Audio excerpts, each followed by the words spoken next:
I am so excited to be bringing you today's case. This story was the subject of probably one of my first true crime podcasts that I ever listened to. And it reminded me so much of Stephen King's book, The Colorado Kid, which I'm pretty sure was inspired or at least based off this story. This was such a big mystery, and there was so much conjecture and theories and stuff that I normally just absolutely hate. But I have been obsessed over this story for years, regardless of that. But the simplest solution is usually the right one as far as Occam's razor philosophy goes.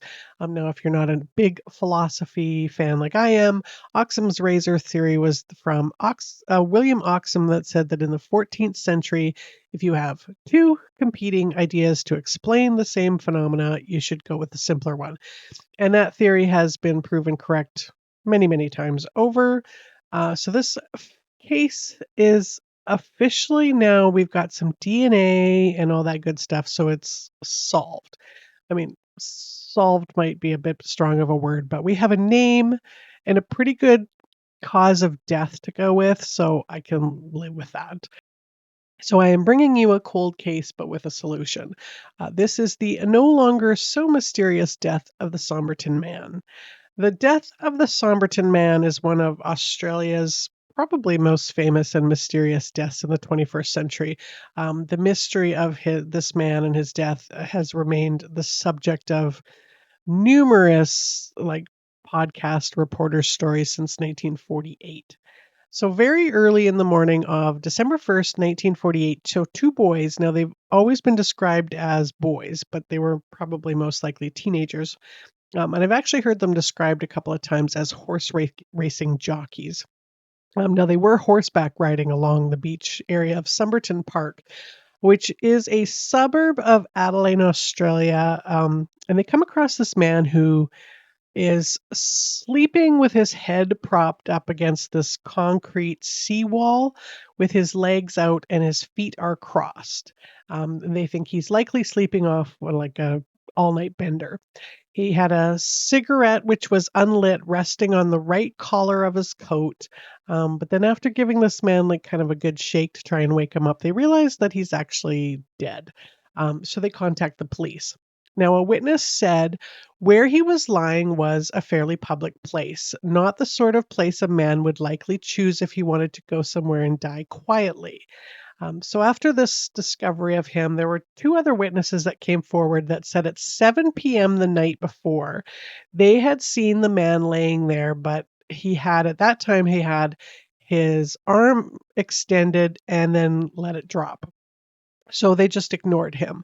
And then another couple said that sometime between 7:30 and 8 p.m., they didn't see him move at all during that time, and then mentioned to each other that it was odd that he wasn't reacting to the mosquitoes that were around. So they figured he was drunk. They left him alone. Now, mysteriously, one of them said that he or she, I'm not sure which witness, um, that had seen a man looking down on the man from the top of the steps that go down to the beach. Now, on his person was a train ticket from Adelaide to Henley Beach. The ticket was purchased but had not been used. Both Henley Beach and Somerton Beach are west of Adelaide, but Henley Beach is more northwesterly from there, and Somerton's a little bit more westerly, closer to the Glenling area. The ticket was found by Constable Moss in the pocket of the pants that the man was wearing, along with a bus ticket from Adelaide, which was impossible to tell if it had been used or not. He also had a pack of juicy fruit gum, a comb, which was made by a manufacturer in the US, a pack of Army Club cigarettes, which were a British brand. But in the pack was seven Concita brand cigarettes, and then a box of matches that was about a quarter full that were Bryant and May matches. Now, the next day, which was a Thursday, sorry, Dr. Dwyer did an autopsy on him and sent some jars of his organs to the state government Department of Chemistry for examination. Dr. Dwyer found him. The man was British in appearance, about 40 to 45 years old, and in very good shape for his age. Quote, 180 centimeters, which is 5 foot 11 inches tall, with gray eyes, fair to ginger colored hair, slightly gray around the temples, with broad shoulders and a narrow waist, hands and nails that showed no sign of manual labor, big and little toes that met in a wedge shape like those of a dancer, or someone who wore boots with pointed toes and pronounced high calf muscles consistent with people who regularly wore boots or shoes with high heels or performed ballet. He was clean shaven. He had on a double breasted jacket, which was described of American tailoring and was considered fashionable. A white dress shirt and a brown knitted pullover, but no hat, which was something that men, especially if you were wearing a suit in those days, would usually wear out in public. The labels from his clothes, though, had all been removed. The pants, they were brown pants, but they'd been stitched in places that were repaired with this orange thread. His last meal had been a pastry, which was eaten about 4 hours before he had died. There were no known poisons or toxins found in his body, but there was some kind of internal bleeding in his spleen, which puts a strain on his heart, which could be indicative of poisoning. So it was determined that he had likely died around 2 a.m. And from the autopsy report, it says the heart was of normal size and normal in every way. Small vessels, not commonly observed in the brain, were easily discernible with congestion. There was congestion of the larynx, and the gullet was covered with whitening of superficial layers of the mucosa, with a patch of ulceration in the middle of it. The stomach was deeply congested. There was congestion in the second half of the duodenum. There was blood mixed with the food in the stomach. Both kidneys were congested, and the liver contained a great excess of blood in its vessels. The spleen was strikingly large, about 3 times normal size. There was destruction of the center of the liver lobules revealed under the microscope, acute gastritis, hemorrhage, extensive congestion of the liver and spleen, and the congestion to the brain, and concluded that I am quite convinced the death could not have been natural. The poison I suggested was a barbiturate or soluble hypnotic. But he was not able to reach a conclusive cause of death, but he suspected that it had been poison. So on the Friday, the man was fingerprinted and then those were sent off, and he was redressed and some photographs were taken. Now, his death was considered suspicious, so they needed to identify him. So the photographs, fingerprints, reports were all sent to the police of all different English speaking countries. A mask of his face was made in an appeal to the public to try to identify him, but nobody was able to come forward. Now, at some point, the police revealed that the man did have this tiny piece of rolled up paper in what's called the fob pocket of his pants. So that's that tiny little pocket in the lining of the actual pocket. And this tiny little piece of paper had been ripped from a book um, and read Tamám Shud. A library official was able to trace those words to a book by Omar Khayyam from the last page of this book that was a poem. Actually, it was called the Rubaiyat, which is a Persian book of poetry. So Tamam Shud translates to the end, or it is ended, or is finished, depending on whatever translation you go with. So either way, it's super suspicious.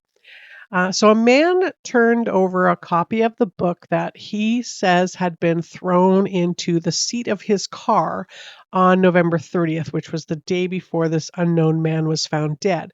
But he couldn't offer the police any kind of more information about other than it just showed up there. And sure enough, this book had the last page torn out of it. So Detective Leonard Brown said that the poem itself simply means that we know what this world has in store for us, but we do not know what the other world has in store. And while we are on this earth, we should enjoy life to the fullest. And when it is time for us to pass on without any regrets. So at that time, it was starting to be believed that he might have simply taken some kind of poison to die by suicide. But there were a couple of other mysterious clues in that book. And one of them was a phone number that was on the book's back cover. It was for a woman that was living in Glenning. She was tracked down, but she couldn't identify the man or why he would have her number. Now, there was lots of reports that this woman that she was a nurse and that she was in near hysterics when she was shown a photo, but that she just would not say that she knew him, and then refused to talk to the police any further about him. With information that we have today, I don't think that this was true. I think that she didn't know him, and being at that time shown a photo of a dead man's face is kind of it would make some people hysterical. There were also a series of handwritten letters that looked really suspiciously like some kind of code that he had on him. I'm not going to bother reading to you. It's just kind of a bunch of letters in all caps that don't really spell anything. Um, they just look really random looking to me. Engineering students have studied it. In fact, over the years, many people have studied it. It's never actually been deciphered. It isn't considered sophisticated enough to be possibly war codes, but it definitely has led a lot of people to the reported theory that this Somerton man was a spy. Now, at best, it could be put down as the first letters to some places that he might have visited or horses that he was putting some bets on. Naval intelligence hasn't been able to crack the code, so it could just be nothing.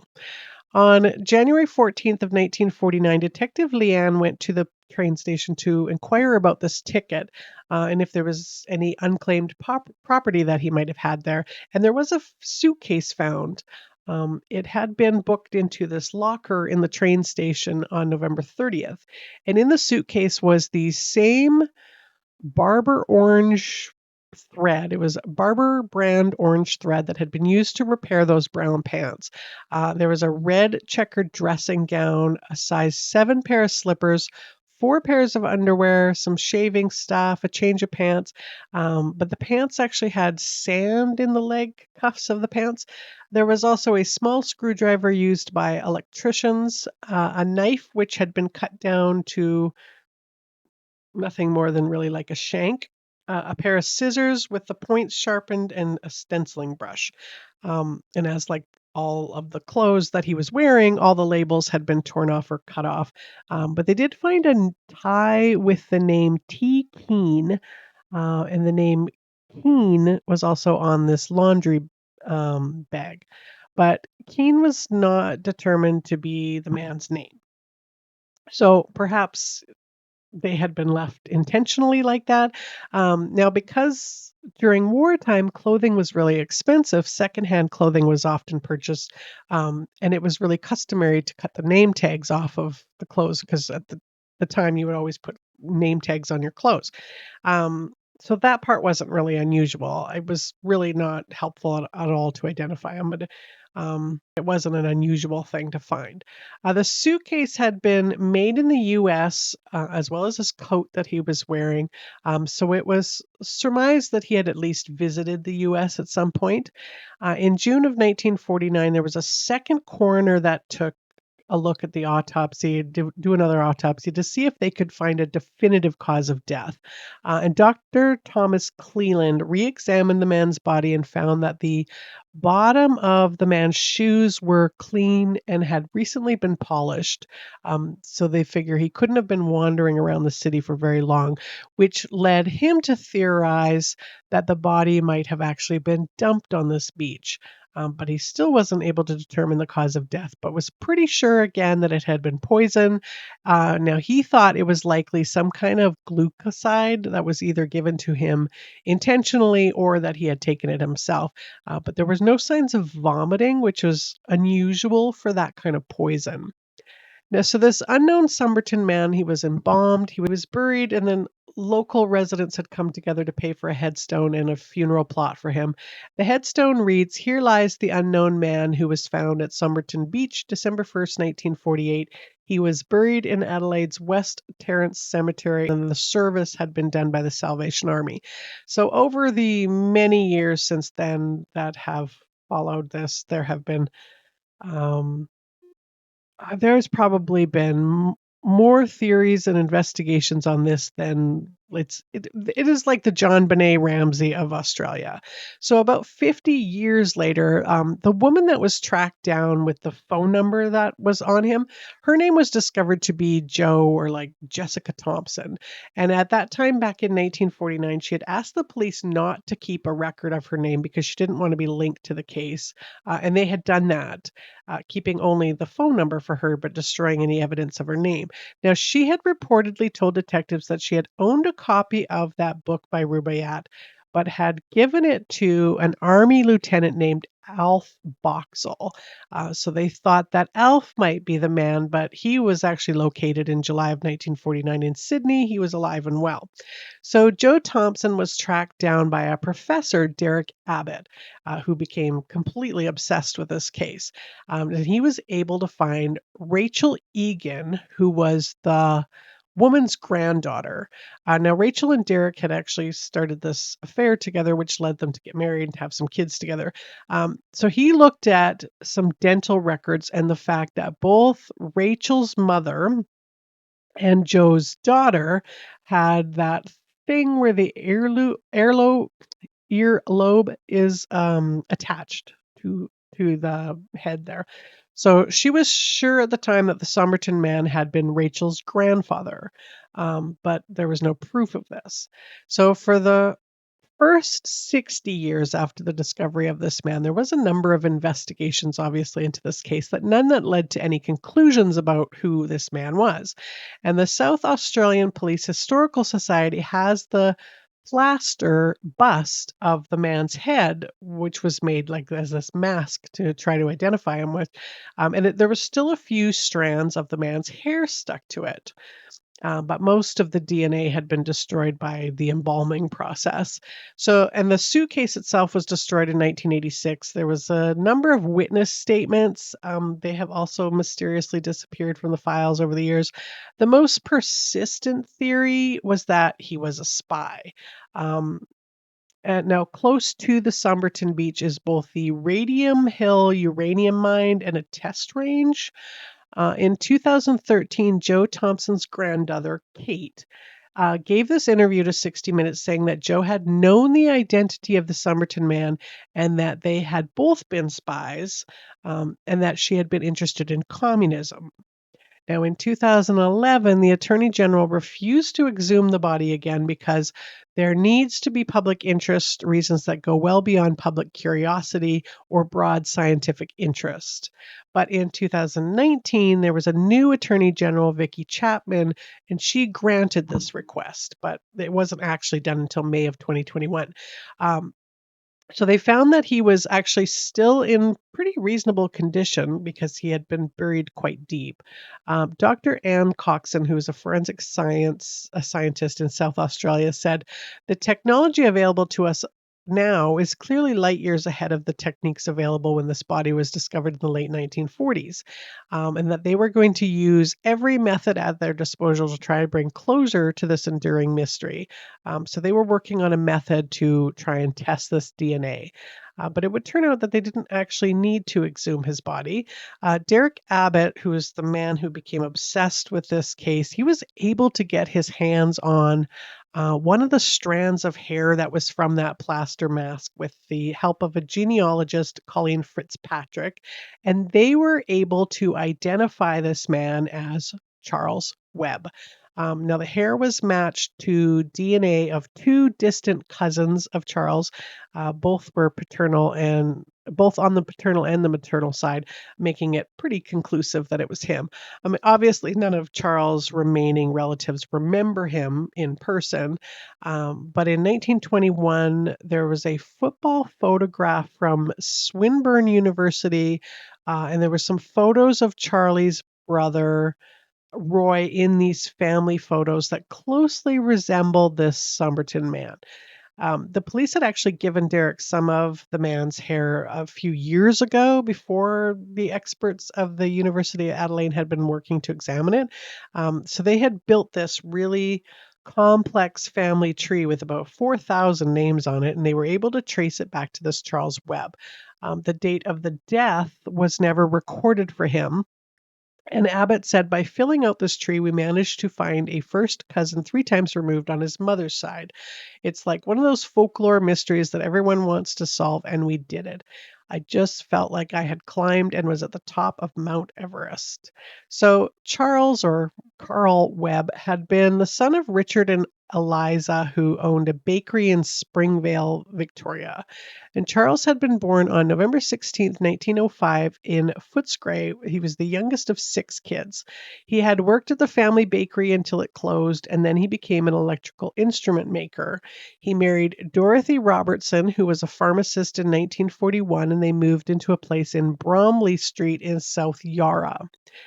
Charles had been a lover of poetry and he was very introverted, but he was also moody and prone to violence in his marriage. Dorothy had reportedly told family over the years that Charles preferred poetry, most of them on the subject of death, which he claims is his greatest desire. And in 1946, he attempted to die by suicide by overdosing on ether. Now, she had saved him, but he became even more violent after that. So she left him in September of 1946. And Charles went missing in 1947 and was never heard from again by Dorothy. And on October 5th, 1951, Dorothy put an ad in the Age newspaper stating, "To Carl Webb, formerly of Bromley Street, South Yarra, but now take notice that your wife Dorothy Jean Webb has instituted divorce proceedings against you on the grounds of desertion, and unless you enter an appearance at the Protho Notary's office in the Supreme Court of Melbourne on or before the 29th day of October 1951, the case may proceed in your absence and you may be ordered to pay costs." So her divorce was granted in April of 1952. Now, interestingly, Charles's oldest sister, Frida, was married to Thomas Keene, as in T. Keene. Thomas and Frida's son, John, had died in World War II in 1943, but had been to the U.S. During his time in the Army. So they think that his clothes had likely been hand-me-downs from Thomas or John. Now, the mystery of the codes has never been solved, but Charles did like to bet on horses. So they think it could have been his code for like horse names. Derek surmised that after the divorce, Dorothy had moved to Adelaide and he had maybe come to try and find her. And he states it's possible that he came to the state to try to find her. This is just drawing the dots. We can't say for certain that this is the reason he came, but it seems logical. We have evidence that he had separated from his wife and that she had moved to South Australia. So possibly he'd come back to track her down. I would like to see the toxicology done, and I would like to find out what happened to Dorothy. So I guess that would be the next mystery that Derek needs to solve. But for now, it seems like there's a conclusion, at least, to the who the Somerton Man mystery is. It's Charles Webb, not a spy, but a troubled man who often beat his wife, and she got really tired of it. He maybe came to look for her, found that she wanted this divorce or had moved on, drank some poison, and died before watching the sun come up on the beach. Now, as for what specific poison it was, R.J. Cohen, who's the department deputy government analyst, he had originally tested the stomach contents, the liver, urine, and blood for common poisons, which he says would have included cyanides, alkaloids, barbiturates, and carbolic acid, but they had found nothing like common that he knew of. That poisons which could cause death but decompose in the body, so they are not discernible on analysis. I feel quite satisfied that if death were caused by any common poison, my examination would have revealed its nature. And if he did die from poison, I think it would be a very rare poison. And then he clarifies that by rare, what he means is that um, the poison itself isn't rare. It's just it's hard to find. So the continuing theory was that it was something called digitalis, which goes by the brand name Lanoxin, and it's used was used at the time for heart conditions like an irregular heartbeat. And it's one of those drugs where a little bit goes a long way, and so it's actually pretty toxic in large doses. So there you go. The case of the Somerton man. Case closed. I'm really happy that they solved this case or at least identified this man. It was one that I kind of thought a lot of over the years. And I'm also happy that it didn't turn out to be a murder. Um, but but I think stories that get solved like this, I mean, they kind of make you feel a little bit silly for going down a rabbit hole of theories over it. But it's an interesting case, and I've always really I've thought about this one a lot over the years about, "Wow, how did this guy just wind up there, and who is he, and what," Um, and then to just find out, it's like, yeah, he's just a guy who whatever. Anyways, I'm gonna be back again with another case. Thank you so much for watching, and